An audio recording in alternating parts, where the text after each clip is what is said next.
Hola, hola, bienvenidos a su espacio de idioma básico intensivo. Mi nombre es Angie Vita, preparadora de la Universidad Yacambú y del Centro de Formación Profesora Mariela Oliveros. En esta ocasión vamos a desarrollar el tema de Simple Tenses. Nuestro primer video va a estar relacionado a presente simple. El contenido temático a desarrollar se va a distribuir en 3 videos. El primero de ellos, Present Simple Tenses, que es el de hoy, Past Simple Tenses y Future Simple Tenses. Comencemos. Muy bien.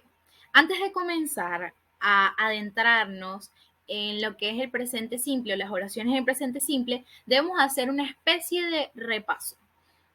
Recordemos que tenemos subject pronouns. Los subject pronouns son aquellos que conocemos como I, you, we, they, he, she e it, que significa yo, tú, usted, ustedes, nosotros, nosotras, ellos, ellas, él, ella, eso o esa. Bien, tenemos que también tener presente que estos subject pronouns van a ir de la mano con un verbo to be. Estos verbos to be se van a conjugar de acuerdo a estos subject pronouns. Entonces, I am se va a conjugar con el verbo am. Su contracción sería I'm, sería yo soy, soy. You are, su verbo to be es are. Your es su contracción, que significa tú eres, usted es o ustedes son. We are, que nosotros somos, o nosotras somos. Su contracción sería we're. They, con el verbo to be are, que significaría ellos o ellas son. Y finalmente, en color beige tenemos he is, she is e it is. He is, él es, she is, ella es, it is, eso es. Posteriormente vamos a ver por qué he distribuido de esta manera la lista de subject pronouns con sus verbos to be. Hablemos sobre los usos del present simple tenses, de las oraciones en presente simple. El primero de ellos es que lo vamos a usar cuando vamos a describir eventos que suceden con habitualidad o habitualmente. Por ejemplo, he never eats vegetables. Ella nunca come vegetales. I'm always happy. Yo siempre estoy feliz. Es una acción que sucede habitualmente y que no me indica específicamente que lo estoy realizando en tiempo presente continuo, sino que más bien es algo que usualmente sucede. El segundo de sus usos es para expresar generalidades o hechos científicos. For example, she works in a hospital. Supongamos que mi suegra trabaja en un hospital. Yo podría decir, my mother-in-law works in a hospital. Mi suegra trabaja en un hospital. Esto es una generalidad o también es un hecho, porque evidentemente ella trabaja en un hospital. Tenemos el tercero de sus usos, es eventos que se programan para el futuro. Pero esto no me indica un futuro lejano, sino más bien un futuro próximo, un futuro más cercano. For example, the party is tonight. Yo sé que son las 5 de la tarde y yo tengo una fiesta ahora en la noche. Todavía la noche no ha llegado, son las 5 de la tarde. A pesar de que estemos en el mismo día, eso va a ser una opción futura, un evento futuro. Y finalmente, el cuarto de sus usos es como un imperativo, es decir, para ayudar a órdenes. For example, open the window, abre la ventana. Ahora que sabemos eso, vamos a hablar a profundidad de lo que son las reglas gramaticales en afirmativo, negativo e interrogativo para estos subject pronouns. Les comento por qué al principio he distribuido la lista de subject pronouns en dos. Porque los subject pronouns o los pronombres personales I, you, we y they tienen una regla gramatical distinta o más básica a la de los pronombres he, she, it, que son los pronombres personales en tercera persona del singular. Comencemos hablando primero por los subject pronouns I, you, we y they. Muy bien. Para su forma o su estructura en oraciones afirmativas vamos a tenerlo igual que en el castellano o en el español, nuestra lengua nativa. Tenemos sujeto, verbo y predicado. o el complemento. Sería entonces subject, infinitive verb or verb be, que es el verbo to be, plus complement. Recordemos que el verbo en infinitivo es aquel todo verbo que encontramos con la partícula to. For example, to eat, to speak, to study. Estos son verbos en infinitivos, que ya luego yo los voy a escribir en mi oración sin esta partícula to. For example, I eat chocolate every day. Yo como chocolate todos los días.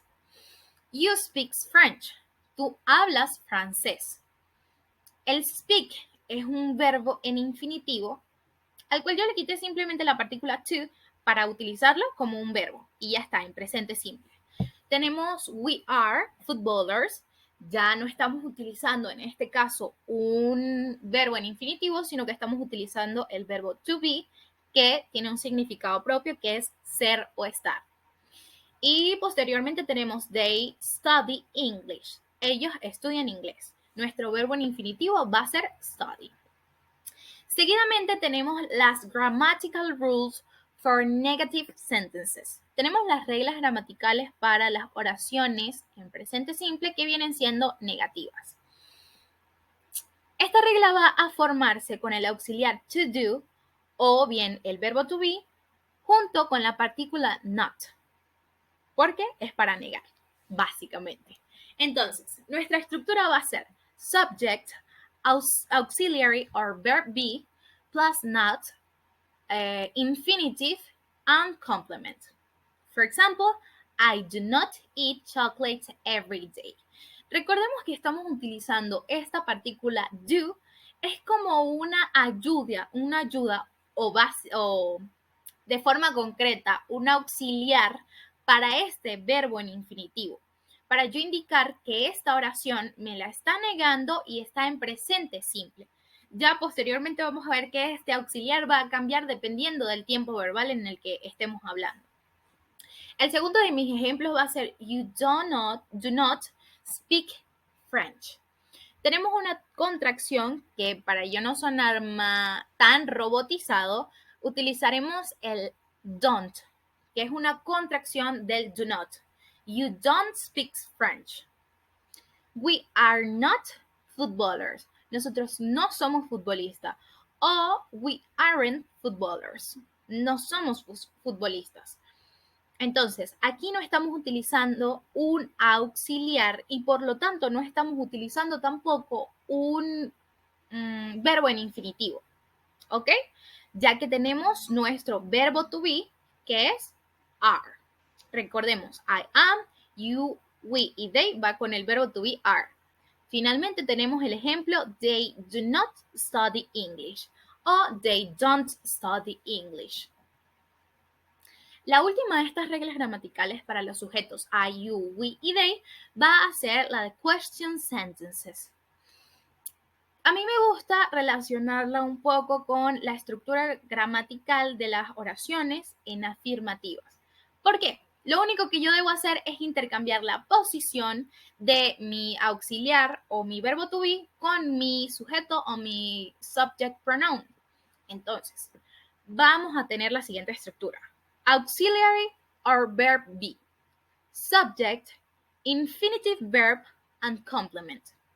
For example, do I eat chocolate every day? Yo como chocolate todos los días. El do no tiene una traducción literal, sino que es un auxiliar o un ayudante de mi verbo en infinitivo. Y como lo ven, yo reemplacé la posición entre mi auxiliar con mi sujeto. Ya en primer lugar vamos a tener el auxiliar y luego vamos a tener el sujeto, el infinitivo y el complemento. Mi segundo ejemplo, do you speak French? ¿Tú hablas francés? Are we footballers? ¿Somos futbolistas? Ojo acá, estamos utilizando verbo to be.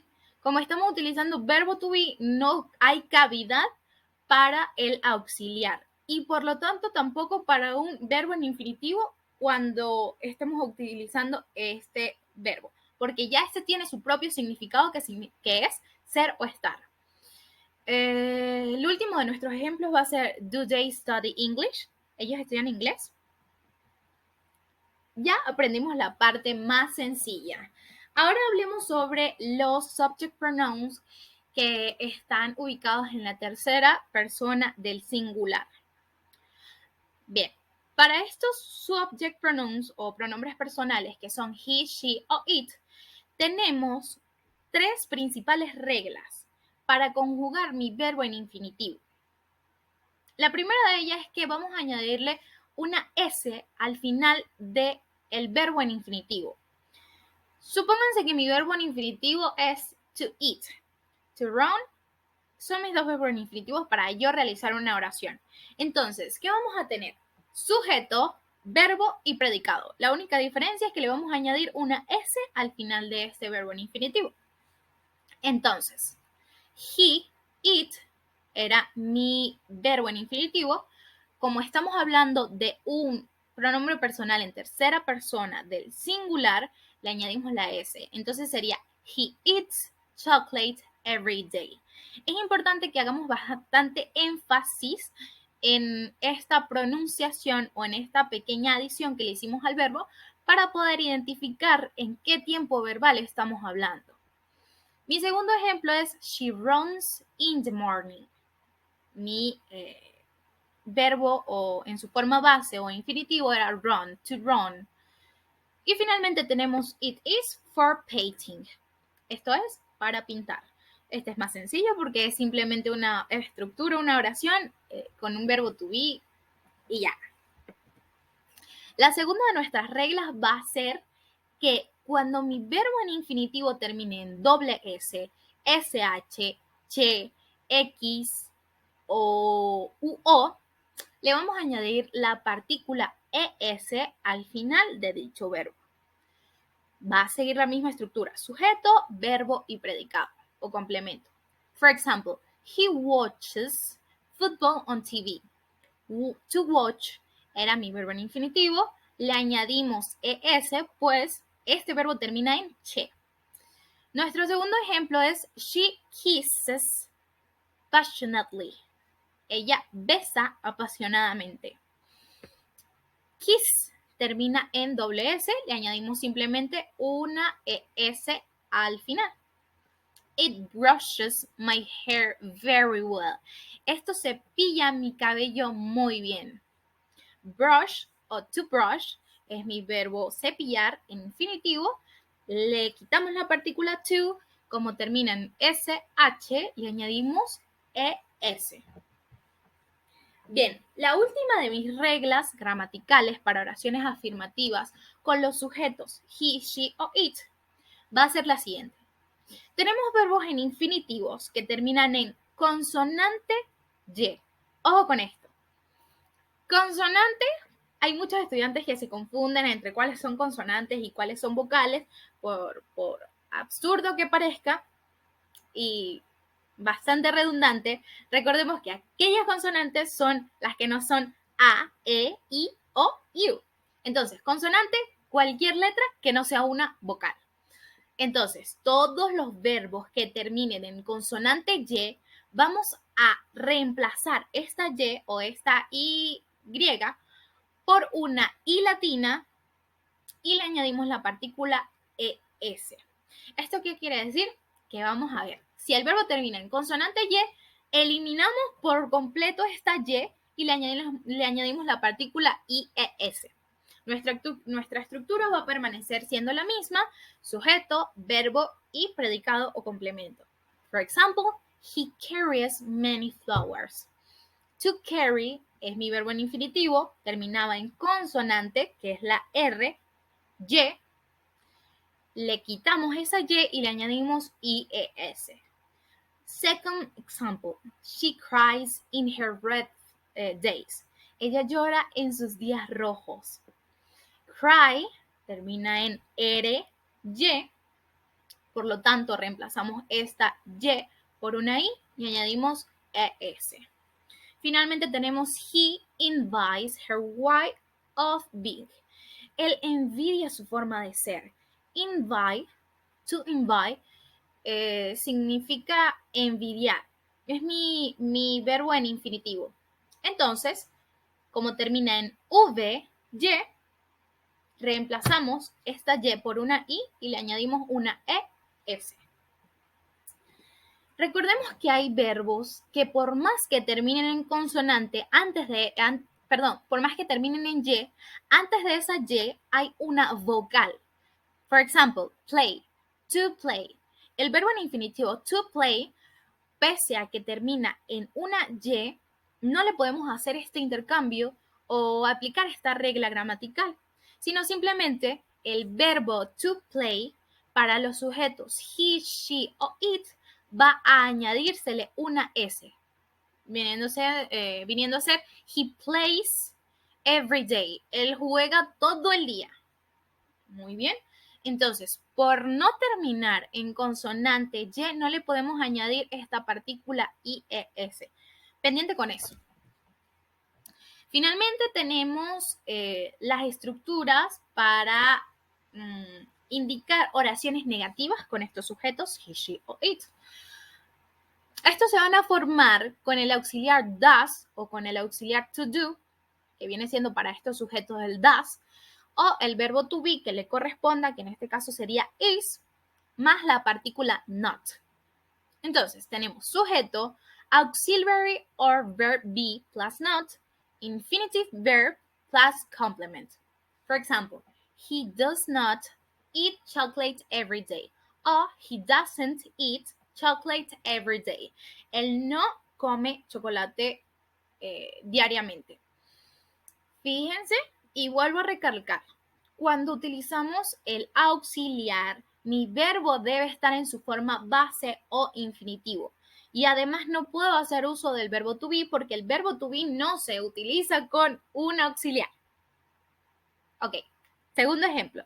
She does not speak French. O she doesn't speak French. Ella no habla francés. Y el último es it is not footballers or it isn't footballers. En este ejemplo no tenemos un verbo en infinitivo, por lo que ya les he explicado que el verbo to be pues, ya es un verbo que significa ser o estar. El último de mis reglas gramaticales es el de question sentences. Va a ser prácticamente lo mismo que para los sujetos he, I, you, we y they.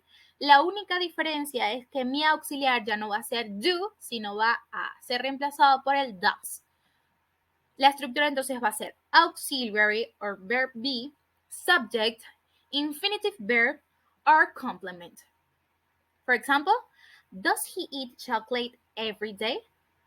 ¿Él come chocolate cada día? El segundo es, does he speak French? ¿Él habla francés? Y hacemos un intercambio posicional, muy bien, como en las oraciones afirmativas, donde mi sujeto va a estar en segunda posición y mi auxiliar o verbo to be va a estar en primera posición. Y finalmente tenemos, is it footballers? ¿Estos son futbolistas? ¿O este es un futbolista? Esto es un futbolista, como lo quieran llamar. Entonces mi verbo to be va a estar en primer lugar porque pues, esta oración no lleva ningún auxiliar y por lo tanto no va a tener ningún verbo en infinitivo. Muy bien, espero que hayan entendido. Si quieren practicar un poco más conmigo, me puedes conseguir a través de mis redes sociales, en Instagram como centrodeformacion.dce y me puedes escribir a través del correo electrónico centrodeformacion.dce@gmail.com. Muchas gracias por ver este video.